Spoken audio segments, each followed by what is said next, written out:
Hi, it's Penny Black and Jill Foster here for another PB&J Holiday Inspiration Card class. And in today's video, I will be sharing a really fun and easy technique that you can use to create some colorful scenic cards featuring our new stamp that is called Restful. And here's a look at that slapstick cling stamp and the card that we'll be making on the video today. And I will share details about the other three cards as well.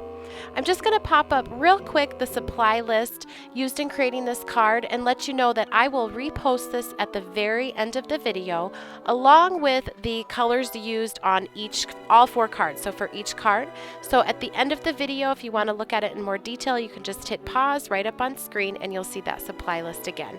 So here's a look at the card that we'll be creating in the video, and I'm going to start by stamping using my stamp positioning tool, the Misty by My Sweet Petunia, and I'm going to ink up my stamp using a combination of the mini archival ink pads by Ranger and also some Tombow dual brush pen markers. So I'm starting with this color called Potting Soil, and because this is a mini ink pad, I can kind of turn it on its side and easily ink up just the tree and the trunk, and I am avoiding the two sections on that tree that have the birds. Now you could certainly ink up this entire tree using your Tombow dual brush pens or your distress markers, but I just find it's easier for a larger area to use the ink pad if I can. So I'm going to stamp that down.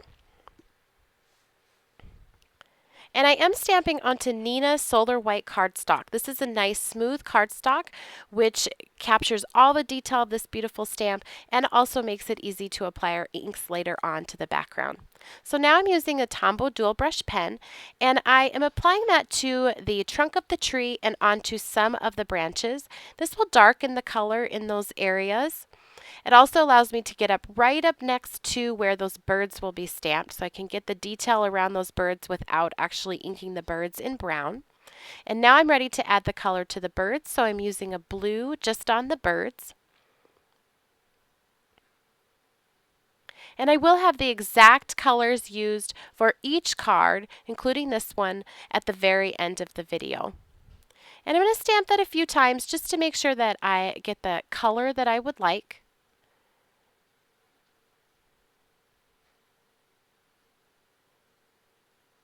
So I can just keep intensifying that color by stamping it multiple times. And that's what's so great about you doing this in a stamp positioning tool. It just really opens up a lot of options with these type of stamps. Now I am just taking the brush tip just right onto the birds there just to fill in any spaces that didn't stamp completely. Now I'm going to use a lighter blue to color the snowy areas on the stamp. And I kind of turn the marker on the side and use the brush tip to easily color all of those areas. And just like before, I'm going to stamp it a few times just to keep darkening up that color till I'm happy with the look. So this allows me to start light and then build up the color to the intensity that I want it to be. By using the marker, I can also avoid coloring onto those fence posts. If you get a little bit though with this light blue, it doesn't really matter because there'll be a darker color in the end.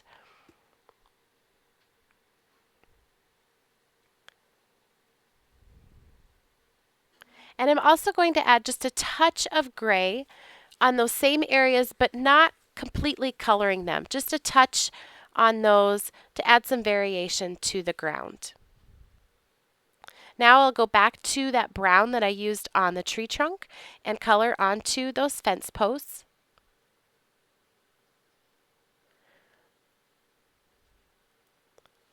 And it really doesn't matter what type of medium you use. When you're coloring directly onto your stamp, you want to use a water-based marker, but I've seen people use, I don't have any zig markers, but I've seen people use those. Distress markers work great. The Tombow dual brush pens work great. They just get you that detail. The thing you would want to avoid is any alcohol-based markers because they'll dry on your stamp before you have a chance to stamp them. Now to get this sort of skyline there, I could use a marker, but I really like this color of cobalt. And this is another archival ink. So I'm just turning that mini ink pad on its side and I can get right in onto sort of the horizon line or the sky off in the distance.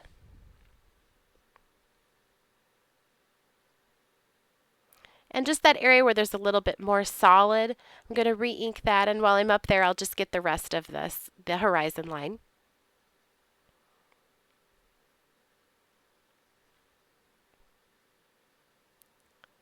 Now I'm going to clean off my stamp. I'm just using a baby wipe. And then what I'm going to do is emboss this using clear embossing powder. So I will ink up the stamp next using a Versamark ink pad.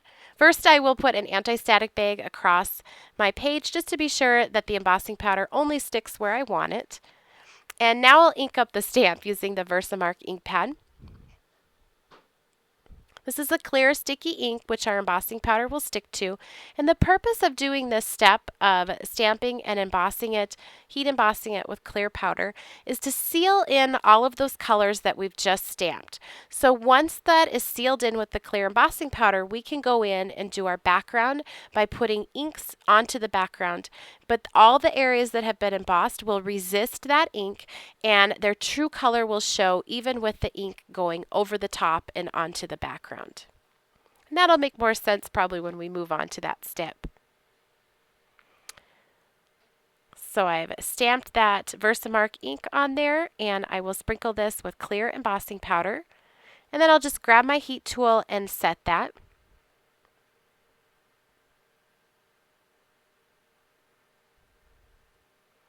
And now we're ready to add our inks to the background. I'm going to be using Memento inks, but Distress inks would also work great.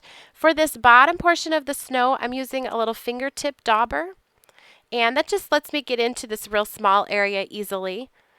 And I'm using the color of Summer Sky, and I'm just very lightly applying that over sort of that snowbank area that we stamped. And what's great is the stamp can be your guide. You don't have to come up with any of the placement. This gives you the perspective to the scene. It's all done for you. You just get to do the fun part, which for me is adding all the different colors. I'm sort of applying that with a circular motion so that I don't have any harsh lines where the sponge stops.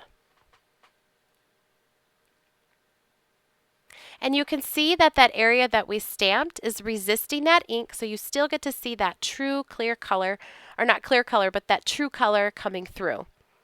I added just a little bit of touch below the skyline or the horizon line. And now I'm going to use the color of gray flannel. This is a little bit darker color, so I'm using a very light pressure with the sponge dauber to apply that.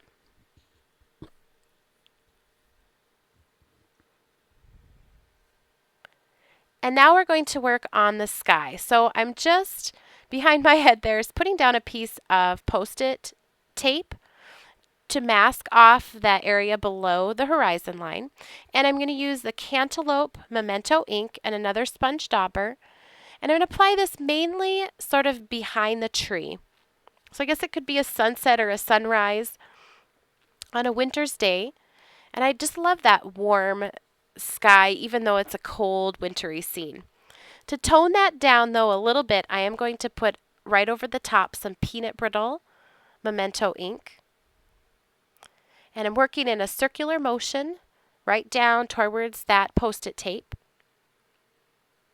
Now I'll grab that Summer Sky color and I will add that to the sky as well. And this will tie into then the inking that we did down at the bottom of the scene to the sky. And I'm starting off of the edge and working my way on. I am trying to be somewhat careful that I don't go too far over that yellow ink. These are transparent ink, so if you start putting them on top of each other, yellow and blue, you'll start to get green. And I didn't want any green in the sky, so I'm just working down towards the yellow but not overlapping it too much.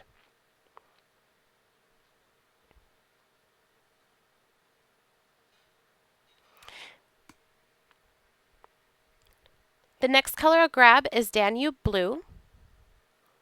I use this color a lot up in the sky, especially for winter scenes. And I'm adding that primarily over where that summer sky is, but not going down quite as far.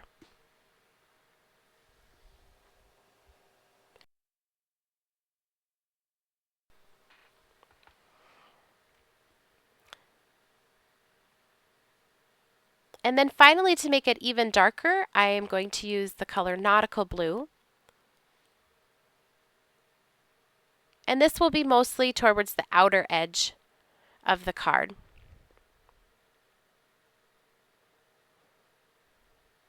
And you can peel up the tape then to reveal the rest of the scene.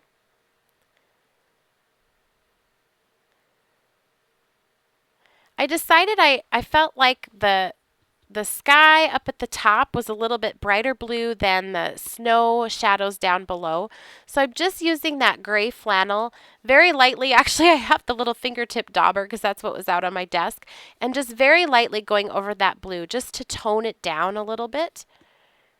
And then I'll do the Danube blue that was up in the sky. I'm going to add a touch of that down here in the shadows down on the snow.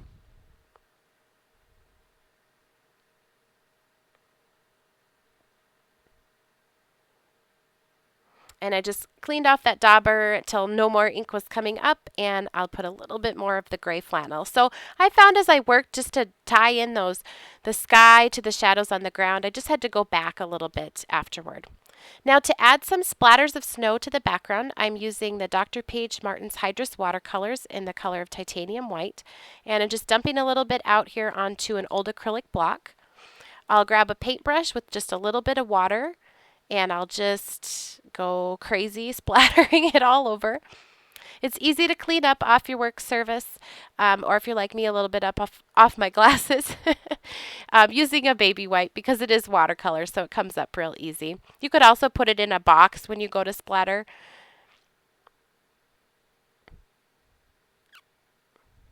Now, one little touch that I think adds so much to the stamping is to take a white gel pen and just add a little bit along a few of the branches. And to me, this just gave the whole tree like a snowy, frosty look.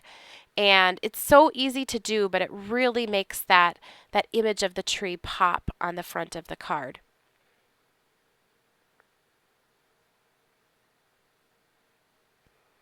So I'm just adding it in a few places. You by no means don't have to do all of the branches, but just here and there, kind of where the snow would land if it was falling.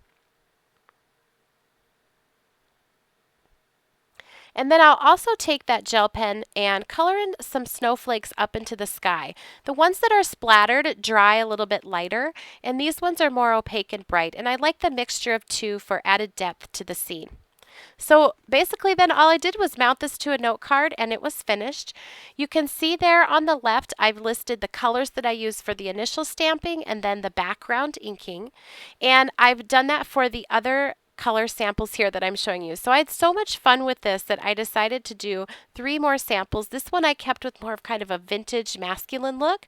And then I went to the opposite. I added some pinks for a more feminine look. And this one actually is my favorite. I just feel like that looks magical with that touch of pink in there.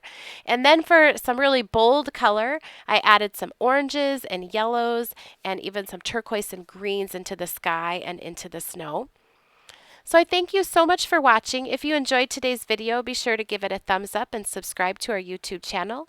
You can also connect with Penny Black on Facebook, Pinterest, Twitter, Instagram, on our blog and our website, and I've linked to all of those for you down in the YouTube description box below. And if you stay tuned, here are all the other supplies that were used in creating all 4 of the cards shown today.